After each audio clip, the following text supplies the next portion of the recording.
Olá, espero que vocês estejam bem, estejam se cuidando. Eu estou com muita saudade de vocês. Hoje a gente vai ver um pouco sobre o multiculturalismo. Espero que gostem. O multiculturalismo ou pluralismo cultural é um termo que descreve a existência de muitas culturas numa localidade, cidade ou país, sem que uma delas predomine, porém separadas geograficamente e até convivem no que se chama o mosaico cultural.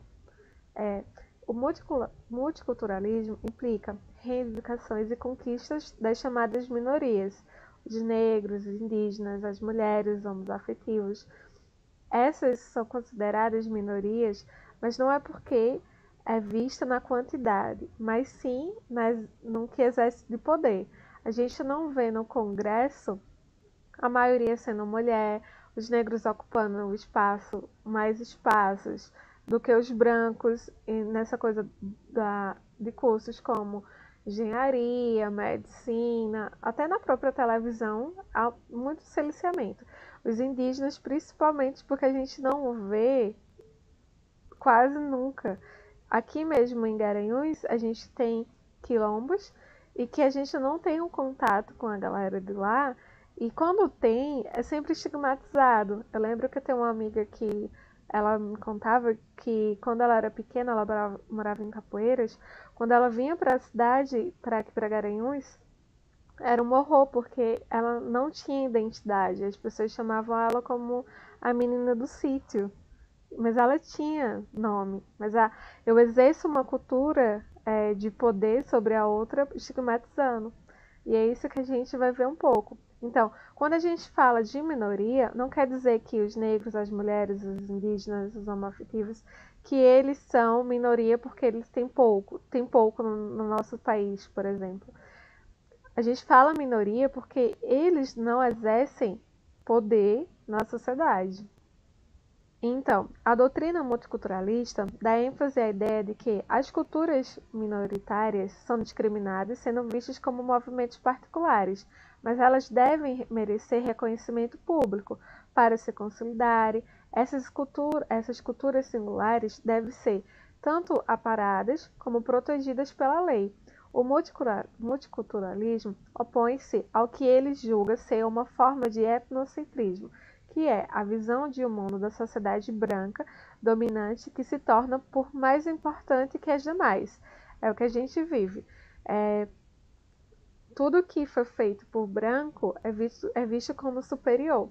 E tudo que vai para além do branco é visto como minoria, é visto como não cultura, é visto como marginalizado. Então, é essa visão que o etnocentrismo, que a gente vai ver daqui a pouco, eles pregam. Não. O etnocentrismo é o termo utilizado para se referir à forma como enxergamos o outro a partir do nosso olhar e da nossa vivência. Isto é a visão etnocêntrica faz com que o observador estabeleça a sua própria cultura como ponto de partida para qualificar ou desqualificar outras culturas. Deste modo, ele se sente superior em relação aos demais, pois tudo que lhe causa estranheza é visto como inferior. É daí que surge o racismo, a intolerância, e frequentemente são utilizados para justificar a violência contra o outro. Entretanto, o etnocentrismo apresenta um aspecto positivo. É o agente de valorização do próprio grupo, ou seja, ele vai se autovalorizar, mas vai praticar violência com os outros grupos ou estigmatizar eles, falando que eles não são tão culturais assim. Aqui na chat, que a gente já usou ela até no inglês, a gente tem duas mulheres que têm duas culturas totalmente diferentes. Essa daqui, a gente vê ela de biquíni, toda garota, e aí ela olha pra mulher ao lado, que tá toda coberta, que a gente sabe que os países orientais, acho que orientais, elas se vestem cobertas só o olho, e às vezes nem o olho dá pra ver direito. E aí ela fala, tudo coberto, menos os olhos, o que é uma cultura machista, cruel e dominadora. E aí ela olha pra garotas de biquíni e fala, tudo coberto, menos os olhos, o que é a cultura machista, cruel e dominadora. E aí ela não ela não fala do corpo, mas os olhos que chamam a atenção. E como é plural as duas culturas, e como uma pega a sua cultura como a principal e distribui na outra a estigmatização. Essa daqui também faz a mesma coisa com ela, porque são duas culturas diferentes e que não diálogam. E o que precisa ser feito é o relativismo cultural, que, isto é, analisa os sistemas culturais sem se apoiar em uma visão etnocêntrica, baseada em uma teoria geral de relatividade cultural. O relativismo cultural considera o contexto de cada manifestação para então dar significado às práticas dos sujeitos, para não se inserir no grupo social. A partir deste ponto de vista, entendemos que o outro também possui valores, os quais estão inseridos em um sistema cultural que deve ser considerado sim. Alguns exemplos de etnocentrismo na história. Eu fiz um recorte bem brasileiro, só tem um que é mais mundial para que vocês consigam entender melhor. Acho que o principal exemplo etnocêntrico que a gente tem na nossa história é da cultura indígena. Quando os portugueses chegam aqui no nosso país, eles matam, eles exploram, eles roubam, eles estupram. E não é valorizado de maneira alguma a cultura indígena, tanto que morreu muitos indígenas. E esse daqui, até hoje, mostra que essa cultura ela sofre violência, ela é estigmatizada, ela é silenciada e que perpetua da nossa herança de colonizador, sabe? Portugal ainda não está longe da gente. Por isso que a gente sofre tanto quando vê notícias sobre demarcação, é sempre justificado pelo capitalismo, que a agricultura ou a pecuária, eles precisam ter mais espaço, só que os verdadeiros donos do nosso país são essas pessoas, são os indígenas, mas a gente nega, eles são silenciados e não exercem nenhum poder de escolha, de voto, e é isso que precisa mudar. Então, o principal exemplo etnocêntrico que a gente pode ver na história, na nossa história, são os indígenas, que até hoje são estigmatizados e não valorizados de maneira nenhuma. E quando tenta valorizar, eu lembro muito da educação infantil, que pega os meninos, pinta e fica fazendo a dança da chuva, mas qual é outro momento, para além da data do Dia do Índio, a gente pensa na questão indígena? E aí fica o questionamento.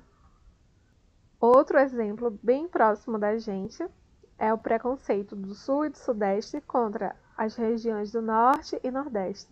E isso fica muito mais claro na época das eleições ou quando tem algum reality show que tem pessoas daqui do Norte e do Nordeste e as pessoas do Sul e do Sudeste começam a ofender o preconceito de xenofobia. E aí, aqui tem uma campanha, te achei bonito, nem parece nordestino. Vocês são ótimos, mas trabalham em outro ritmo, né?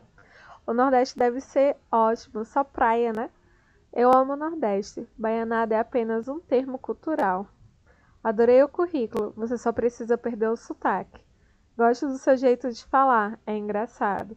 Esses são alguns exemplos de preconceito e de etnocentrismo que é impregnado na nossa sociedade. Outro bastante forte é em relação à África. Toda vez que a gente para e pensa na África, surge a imagem da África pobre, das pessoas morrendo, e que lá não tem cultura, que é uma cultura da miséria, é sempre do lado negativo. Eles ajudaram a construir vários lugares. O Brasil tem muito mais África do que ele acha que não tem. Então, esse é um povo que é extremamente estigmatizado pela cultura do branco, como não existente. Até por um tempo eles foram vistos como seres que não tinham alma, que a chegar a ser transformado em animal, sabe? Então, um exemplo maior até hoje que perpetua é a questão dos africanos e de toda a construção que eles tiveram, tanto lá como no nosso país. E é sempre visto pela perspectiva ruim. A gente não consegue ver a África com as suas belezas, as suas riquezas naturais, a sua cultura, o desenvolvimento das pessoas lá. Então, e isso precisa melhorar.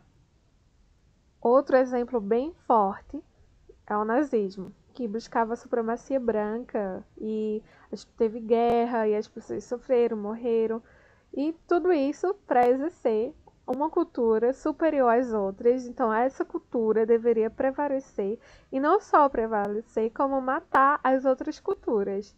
E isso até hoje, por mais insano que pareça, ainda tem adeptos que acreditam que precisa ser feito isso, o silenciamento das outras culturas, para que a sua seja valorizada. Um exemplo que é bastante notório é, é as pessoas que estão indo no candomblé, nesses terreiros, para destruir. Então, eu não conheço a cultura, não conheço ela, mas eu jogo o meu olhar, a minha cultura sobre a dela, estigmatizo, falo que ela é do demônio, que ela não presta, e não só satisfeito, eu vou lá e destruo a cultura do outro, para exercer que a minha é a verdadeira, é a santa, e a outra não tem importância nenhuma. Então, esse etnocentrismo é bastante forte no Brasil, mesmo a gente vivendo em um país tão plural como a gente vive. Desde a época que os portugueses chegaram aqui, destruíram tudo, misturaram vários povos, a gente recebeu italianos, alemães, japoneses, até hoje a gente é bem misturado, e mesmo assim o etnocentrismo é bastante forte. E entender outras culturas é respeitar seus hábitos e costumes, e são as armas contra o etnocentrismo. É isso que precisa ser mudado, porque a diferença nos enriquece e o respeito vai unir a gente. E eu espero que a gente construa esse mundo melhor. Beijos.